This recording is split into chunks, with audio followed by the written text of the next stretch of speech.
एकजना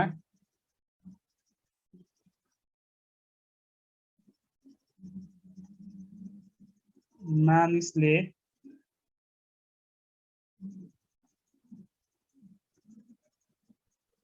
आफ्नो कमाइको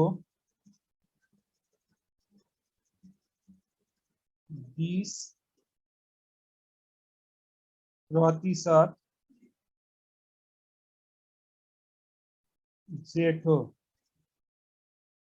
छोरालाई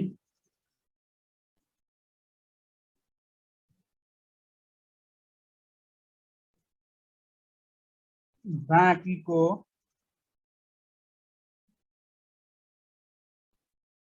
30%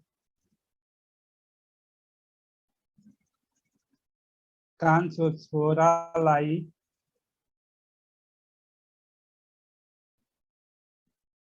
र बाँकी रहेको रकमको 10% दान दिएपछि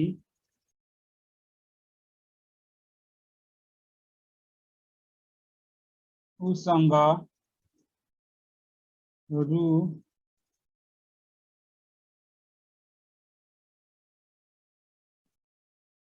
10,080 रहन्छ भने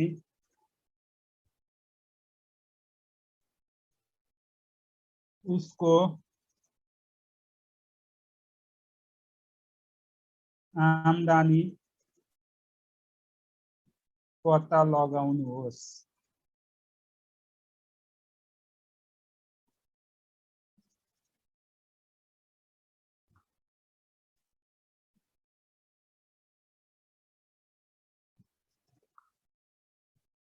कहिलेकाहीँ यस्तो क्वेसन आइदियो भने अब यसलाई पनि दुई तरिकाले गर्न सकिन्छ।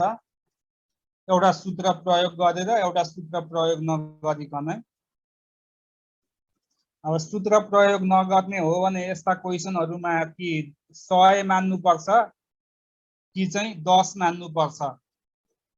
अब 10 मान्दा यसमा चाहिँ पोइन्टमा आउने भएकोले 100 मान्दा नै सजिलो हुन्छ। अब उसको आम्दानी 100 भयो भने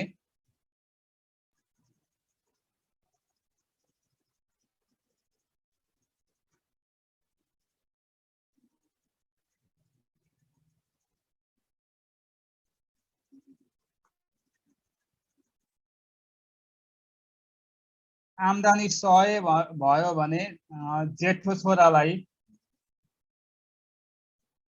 उसले 20 दिने भयो।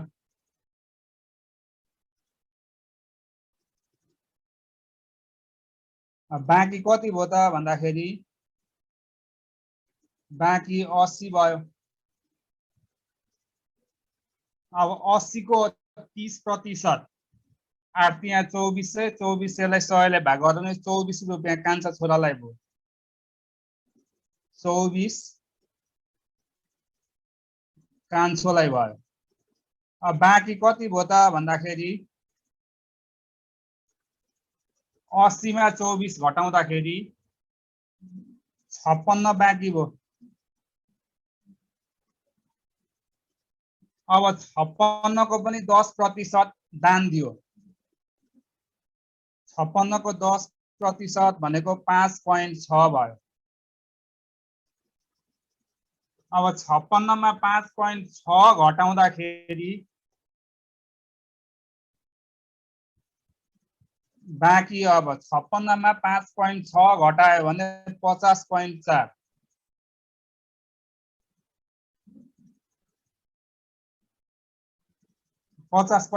भयो। अब उसँग भएको भनेको 50.4 नै हो।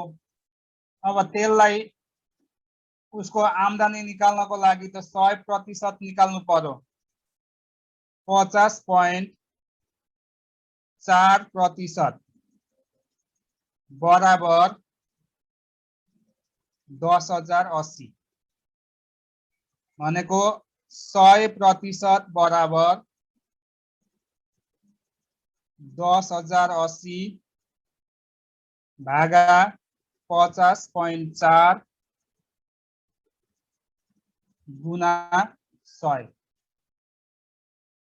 अब यो भनेको सायद 20,000 आउँछ होला।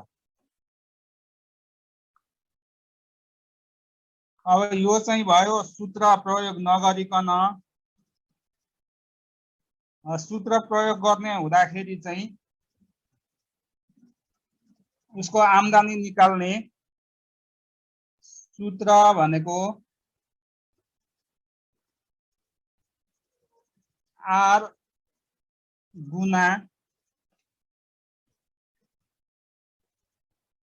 100 भागा 100 माइनस A गुना 100 भागा 100 माइनस B गुना यहाँ 3 चोटि प्रतिशत दिएको छ, त्यही भएर 100 भागा 100 माइनस C। यो सूत्र प्रयोग गर्दा 10,080 गुना 100 भागा 100 माइनस जेठो छोरालाई दिएको प्रतिशत भनेको 20% गुना 100 भागा कान्छो छोरालाई दिएको प्रतिशत भनेको 30% गुना फेरि C भनेको बाँकी दान दिएको 100 माइनस 10। अब यति गर्दाखेरि 10,080 गुना 100 भागा 80 गुना 100 भागा 70 गुना 100 भागा 90।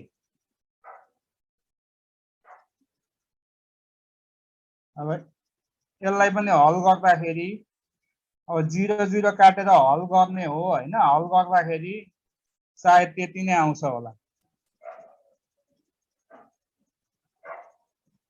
अब यसमा कति हजुरहरुलाई कतिको कन्फ्युजन भयो कि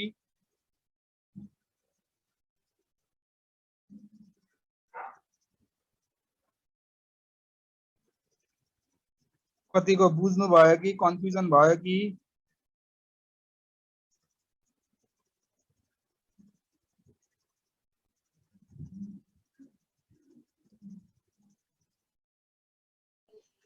छैन सर, बुझिरहेछ।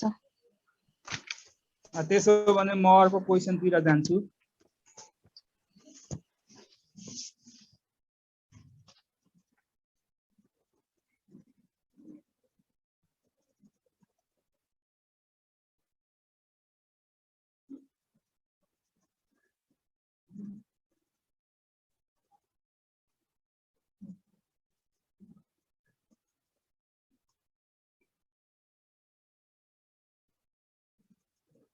एकजना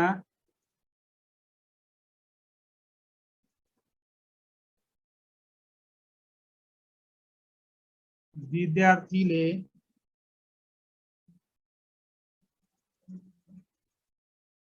300 पूर्णांक को परीक्षामा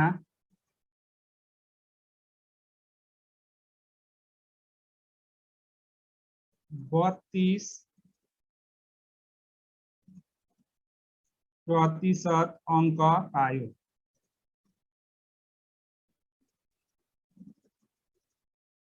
उसले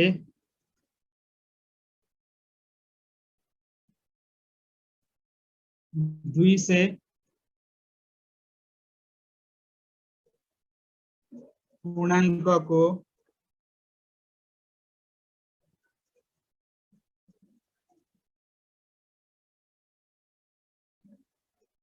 अर्को परीक्षामा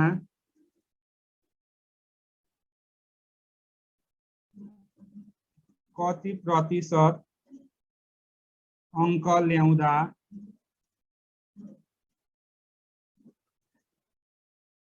औसतमा 46% अङ्क हुन्छ।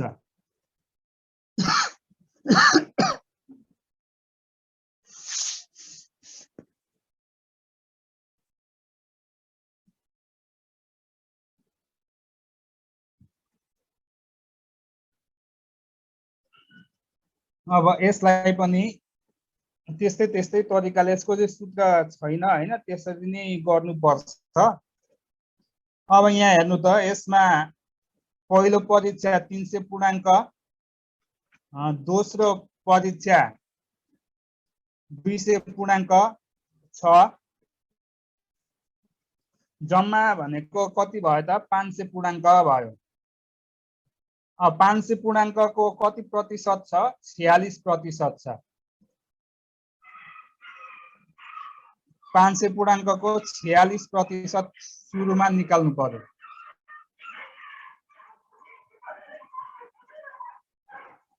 (46% of 500) यो निकाल्दाखेरि 46/100 0 कट्छ अनि 46 पंचे 230 हुन्छ। अनि उसले 300 पूर्णाङ्कमा कति प्रतिशत ल्याएको छ त? 32% ल्याएको छ। 32% of 300।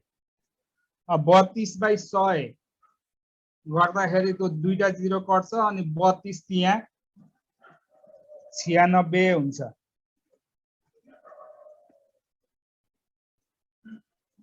अब उसले 230 अङ्क ल्याउनलाई कति बाँकी भयो त?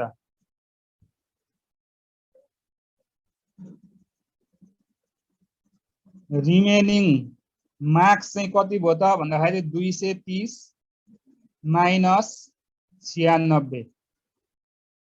अब यो कति हुन्छ? 130 134 134 भयो। अब उसले यो 134 कति पूर्णाङ्कमा ल्याउनु पर्यो?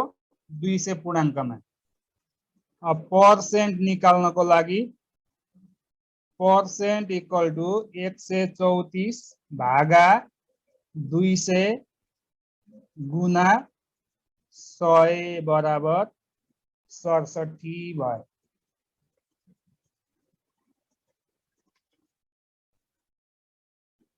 अब यसमा केही कन्फ्युजन छ कि अर्को अगाडि जाउँ?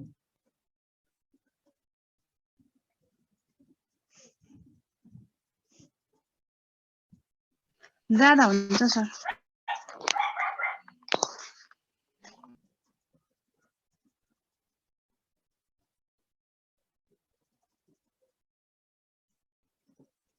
अब अर्को किसिमको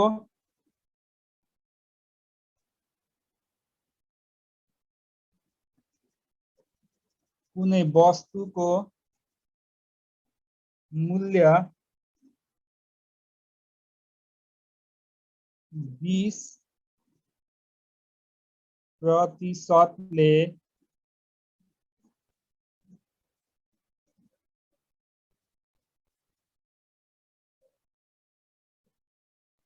घट्दा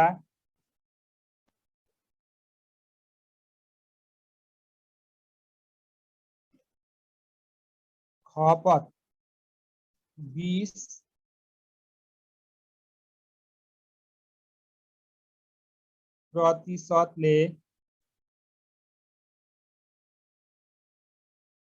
बढ्छ।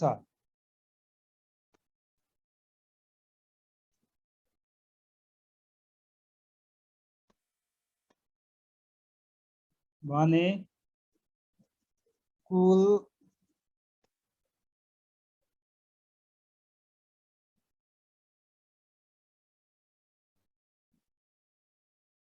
एकैछिन यहाँनिर भयो फन्ट घट्यो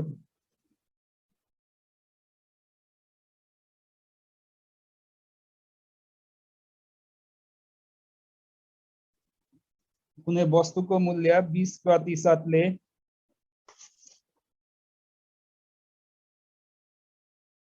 घट्दा खपत 20% ले बढ्छ भने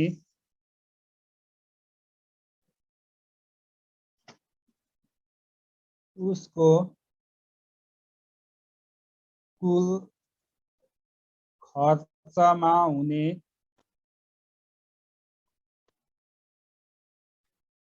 परिवर्तन पत्ता लगाउनुहोस्।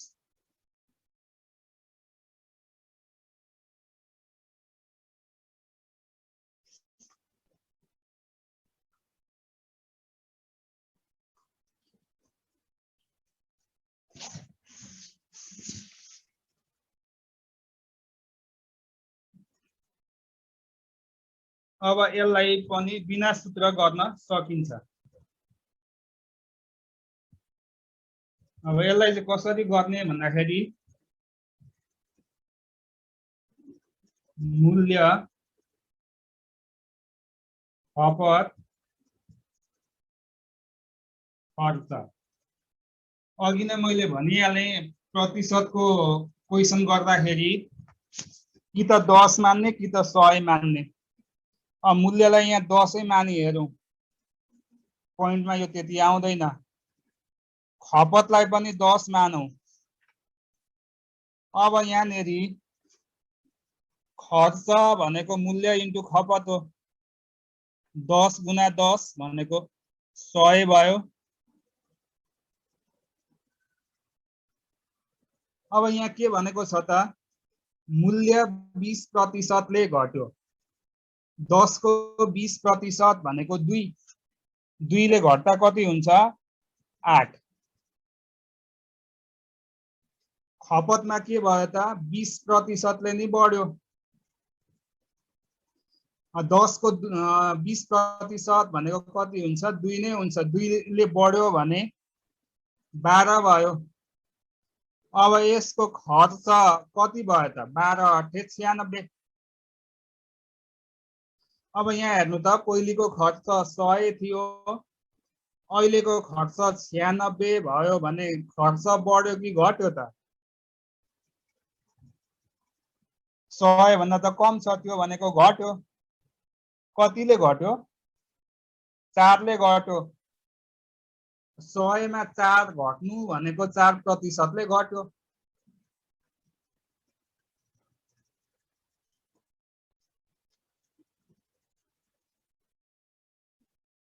अब यो बुझ्नुभयो नि।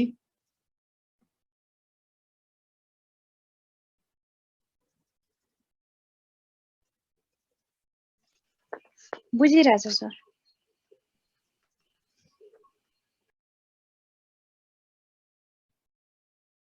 अब अर्कोतिर जाउँ।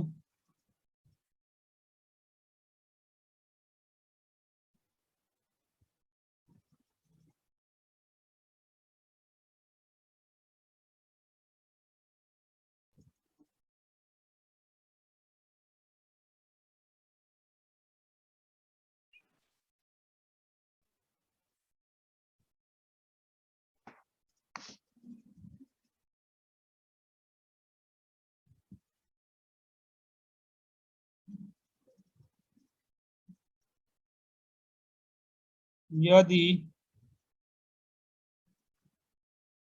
कुनै संख्यालाई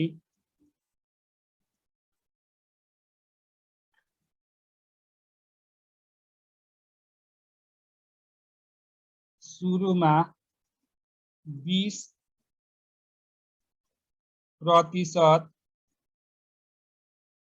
घटाई फेरि 20%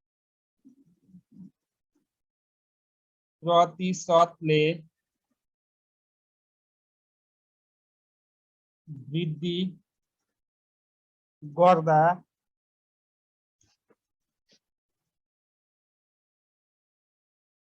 उक्त संख्या भन्दा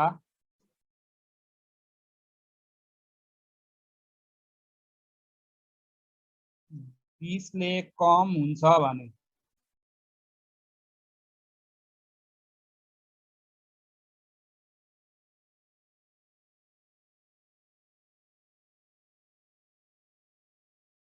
सुरुको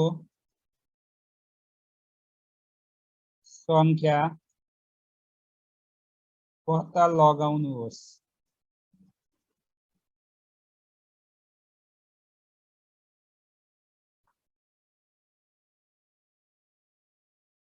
ल एकचोटि यो ट्राई गरी हेर्नु त।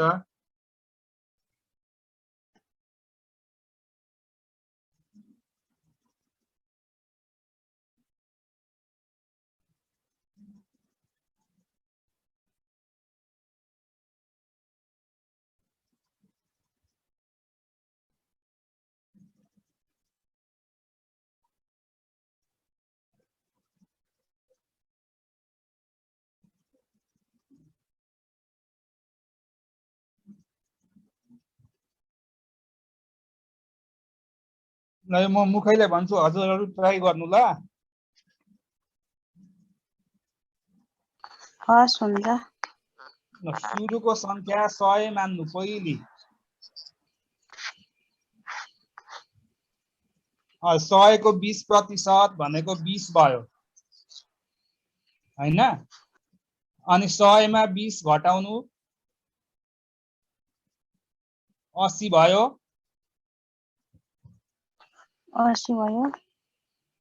अब 80 को 20% निकाल्नु।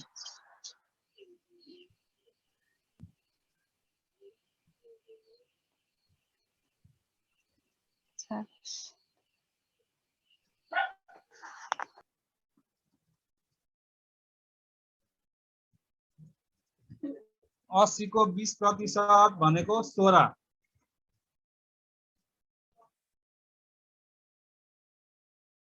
अब 80 मा 16 जोड्दा कति भयो त? 96 भयो।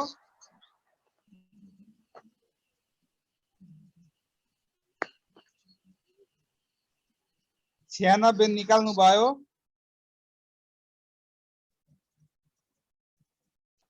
भयो 96 भयो। भनेको कति प्रतिशतले घट्यो त? पहिले 100 थियो, अहिले 96 भयो। 4%ले घट्यो। अनि यहाँ कति पैसा कतिले घटेको छ, के संख्या कतिले घटेको छ त? 20 ले कम हुन्छ भनेको छ। 4% बराबर 20। अब 100% बराबर कति भयो त? 20/4 into 100।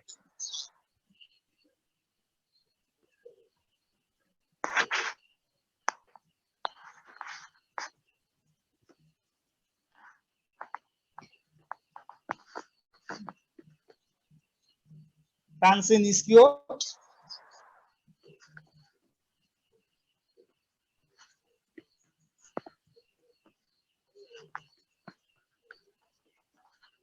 छियानब्बे निकालिसक्नु भएको छ। त्यो भनेको सुरुको 100 बाट 96 आउनु भनेको 4%ले घटेको हो। अब 4% बराबर 20 भयो। 1% बराबर 20/4 भनेको 1% भनेको 5 आयो। अनि 100% भनेको कति भयो त? भनेको 5 गुना 100 भनेको 500 भयो। निकाल्नु भयो 500।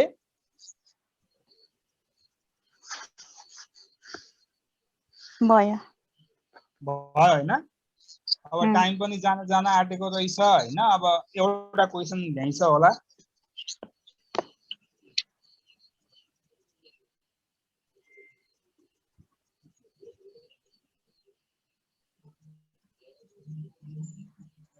एउटा परीक्षामा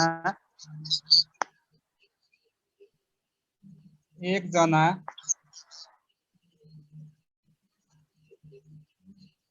विद्यार्थी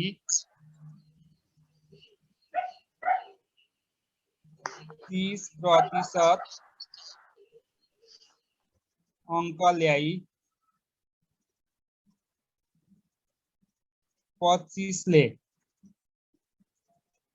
फेल भयो। अर्को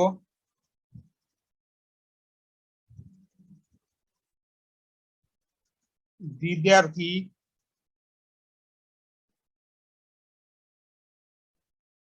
40% अंक ल्याई 5 अंक भन्दा 25 बढी ल्यायो भने उक्त परीक्षामा पाउन सक्ने अधिकतम अंक कति होला?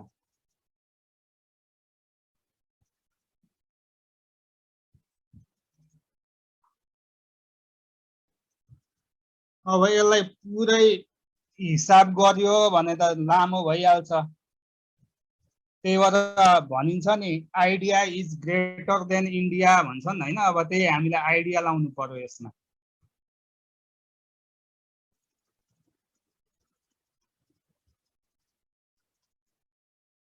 अब यहाँ हेर्नु है त, यो दुईटा विद्यार्थीको प्रतिशतको फरक कति छ त?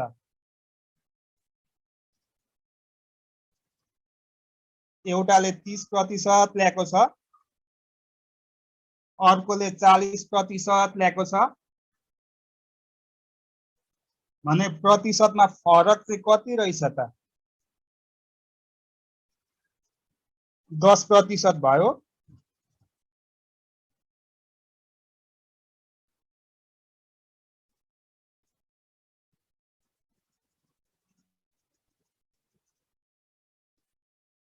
अनि अंकको फरक निकाल्ने। अब यहाँ हेर्नु है त, दुईटै फेल फेल भनेको भए चाहिँ घटाउनु पर्थ्यो हैन, अथवा दुईटै पास पास भनेको भए चाहिँ घटाउनु पर्थ्यो। यहाँ एउटा पास भयो एउटा फेल भयो भनेको छ नि। त्यही भएर यो फरक निकाल्दाखेरि चाहिँ यसमा जोड्नु पर्छ। यो कुरा बुझ्नु भयो नि?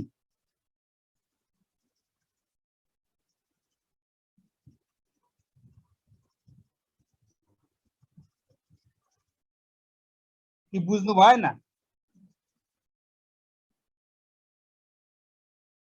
यस्तो खालको क्वेशनमा दुईटै पास पास भनौं भने अथवा दुईटै फेल फेल भनौं भने, दुईटै नाफा नाफा भनौं भने, दुईटै घाटा घाटा भनौं भने घटाउने, पास फेल भनौं घाटा नाफा अथवा नाफा घाटा भनौं भने चाहिँ जोड्ने। 25 अंक जोड्दाखेरि 50 भयो। अब प्रतिशत त त्यो घाटा नाफाको छैन, पास फेलको छैन, प्रतिशत त एउटै हुन्छ। अनि प्रतिशतमा चाहिँ फरक निकाल्नु पर्यो। अब प्रतिशतमा फरक निकाल्दाखेरि 40 माइनस 30 गर्दाखेरि 10% भयो। 40 माइनस 30 बराबर 10% भयो। अब यसमा चाहिँ अंकमा चाहिँ के गर्नु पर्यो? 25 प्लस 25 50 भयो। भनेको के रहेछ त? 10% बराबर 50। अब यहाँ हामीलाई के निकाल्नु भनेको छ? अधिकतम अंक। अधिकतम अंक भनेको त पूर्णांक हो। पूर्णांक भनेको 100%। पहिले 1% निकालौं। 1% निकाल्दाखेरि 50 भागा 10। अब 100% निकालौं। 100% निकाल्दा 50 भागा 10 भनेको 5 गुना 100 बराबर 500। बुझ्नु भयो नि यो?